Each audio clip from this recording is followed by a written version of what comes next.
And ladies and gentlemen, welcome to another edition of World Talks here on TVP World. I'm your host, Benjamin Lee, and please join me and my guests on this next interview.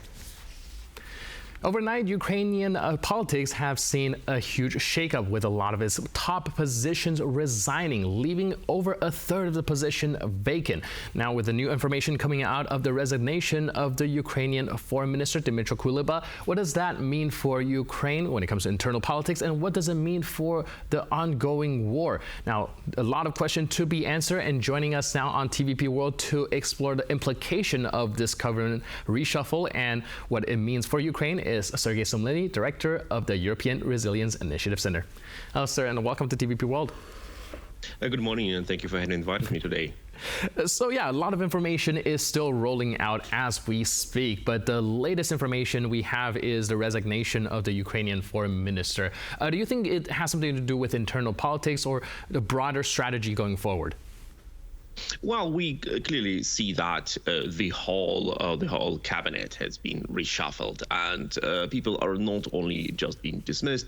Some people, there are rumors that they will be appointed to the higher positions or to similar positions which they have kept.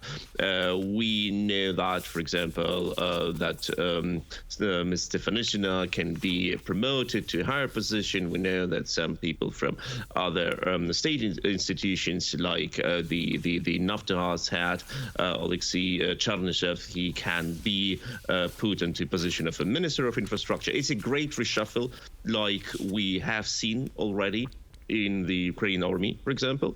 And it doesn't mean, by the way, that the former people who were working on these positions, that they have doing bad work, that they have not delivered results. Exactly as Volodymyr Zelenskyy, the commander-in-chief, was not a bad commander-in-chief, but still he was reshuffled by Syrskyi to add like new dynamics to the process in the army. Exactly like that, today the cabinet has been reshuffled. Right, so why would they choose a form to resign en masse instead of waiting for the reshuffle to happen? We see various ministers and now leaving about over a third of the top positions vacant. Well, that is a standard procedure in Ukraine. The people, just like ministers, they sign their letters of resignation. They send them to the parliament. The parliament decides on these letters of resignations, and we know that they are still in charge until their letters are being approved or not approved. And it's a standard position. It sounds like, oh, they resign. It's like they resign. Why do they do this? Out of protest or something? No, it's a standard procedure, standard bureaucratic procedure. It looks, and we know that these letters, there is like a sort of formality. They need to be written by own hand. It's a requirement of Ukrainian legislation. It's not that they do it out like out of reason to make some statement. No, it's a requirement of the legislation, and I don't think that it is that it is because that many people have done something wrong. No, quite opposite. I think it is a move which has been approved before and discussed before within the inner circles of the Ukrainian power. All right, President Zelenskyy has projected the need for a government reshuffle even before this has taken place. So it doesn't really come as a surprise that people are being replaced. However, mass resignation within a 24-hour time frame, wouldn't that leave significant void to be filled while decision making and there are still things happening in Ukraine like on a minute by minute, hour by hour basis? Well, of course, it always gives you concerns when you see that this reshuffling happens amid the war. That's why many governments do not change during the wartime. But Ukraine is a living democracy.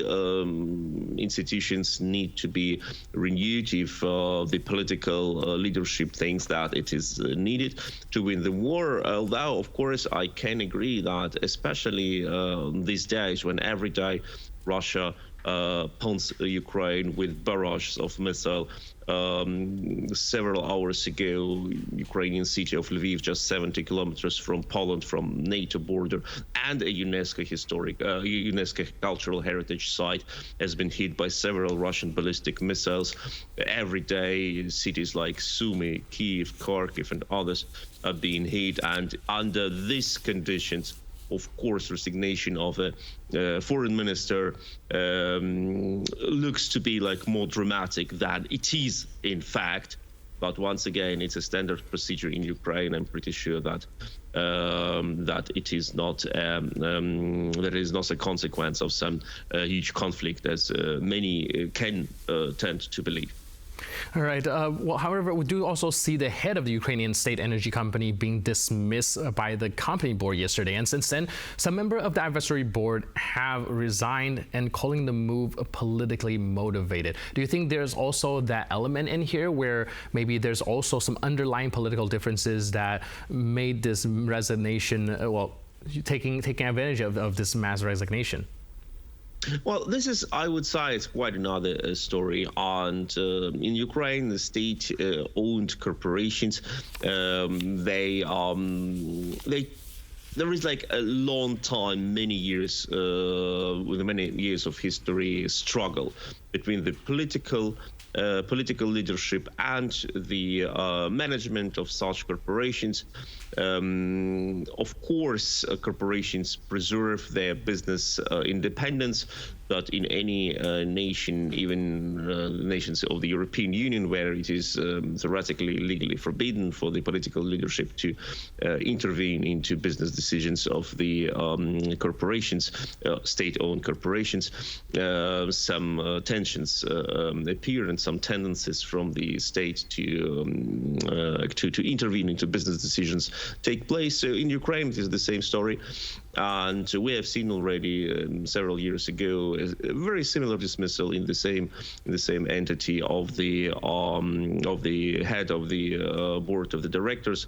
Nothing new here. Of course, in Ukraine, if you work in Ukraine, you know how often emotionally the circle of the company's head reacts on his or her dismissal, because the loyalties and the interconnections are very strong, and under work conditions you cannot work in any company without being very loyal to the leadership.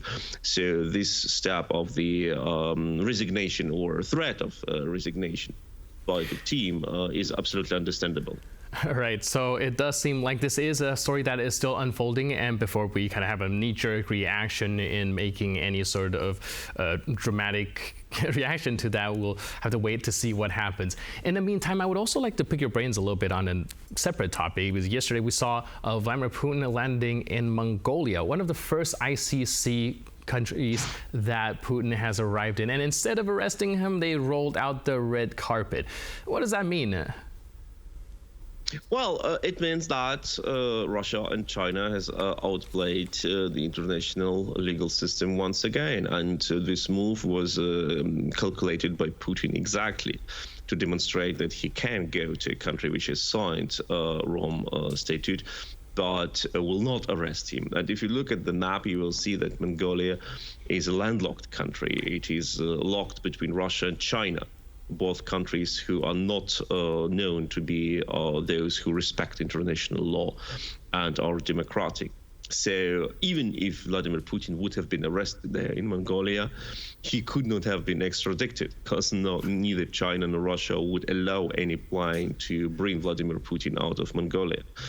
So Mongolia, which is a democratic country, actually the only democracy in the radius of several thousand kilometers, or 1,000 kilometers. Mongolia is highly dependent on exports to both Russia and China, understandable. the only two countries it borders to. And that had its consequences. Mongolia could not arrest Vladimir Putin. Obviously, the rejection of his visit has not been seen as a good step. So they have done what Vladimir Putin and President Xi expected from them, to let him come in and be celebrated as a state visit.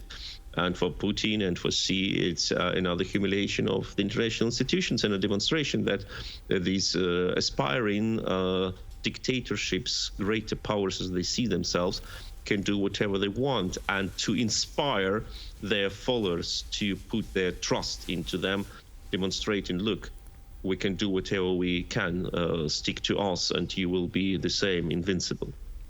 All right, and we've also seen Putin recently just having visited Azerbaijan. Well, he talked about the potential joining BRICS for both Mongolia and the country that he previously visited. Do you think there's an attempt at building a coalition, kind of showcasing to the West that Russia is not diplomatically isolated as the West wanted to paint it to be? Well, yes, of course. These visits by Vladimir Putin, they clearly demonstrate his attempt to create a group of his allies, or at least countries which are not in a sort of conflict or tensions with Russia. But I would not compare Azerbaijan to Mongolia. Azerbaijan is not a democracy. It's an authoritarian regime, not a dictatorship, but authoritarian. And Mongolia is democracy with free elections, free press, etc. Actually, a unique development if you look at the neighbors of Mongolia. And Azerbaijan belongs to Russia's, I hate this saying, sphere of influence, but effectively it is. And Mongolia is not. Mongolia is divided between Russian influence and Chinese influence, and acts independently. But here, the harmony in actions between two great authoritarian dictatorships, Russia and China, has broken this Mongolian will and led to this unfortunate consequence. But you can also see that Vladimir Putin avoids visiting countries which are geographically further from Russia. He decided not to go to South Africa, despite the fact that South Africa is a country which aligns with Russia in so-called BRICS. And he canceled several other visits, but he clearly tests the ground, what he can do and where he can go to forging his new chain of alliance. All right, and last but not least, we also heard some reporting of potential back-channel dealings between Russia and India when it comes to oil. And that just comes after the heels of Modi having visited Poland and Ukraine. Is India trying to play both sides? Is Russia winning from India trying to play both sides? Of course, that is the older tradition of India to maneuver between several centers of economic relations. They see themselves as a very old and very respectful country, which they are, and they believe that they can decide for themselves what current alliance or business deal they can set. And I need to say that there was some deals. In some deals, India was practically pushed by the West into hands of Russia. Like if you see the wish of Indian military to buy, like a couple of years ago, to buy military equipment in the West, the wish was rejected, which practically pushed India into hands of Russia, which started to sell jets to India, which were of bad quality, and India was not happy with them, but the business deal was set after all. So now India is trying to do the same, to demonstrate to the world that they can do it on their own. They do not need to be guidelines from the West. If their connections to Moscow are fine or not, they can decide it by themselves and go to Ukraine and set some deals there. All right, thank you so much for all your input and the insights, especially on such short notice on these developing stories. Really appreciate it, Sergey. Thanks for being with us on TVP World. Thank you so much. Have a great day. Cheers. And thank you for watching this edition of World Talks. But for more news, update, and commentary, please stay tuned to TVP World.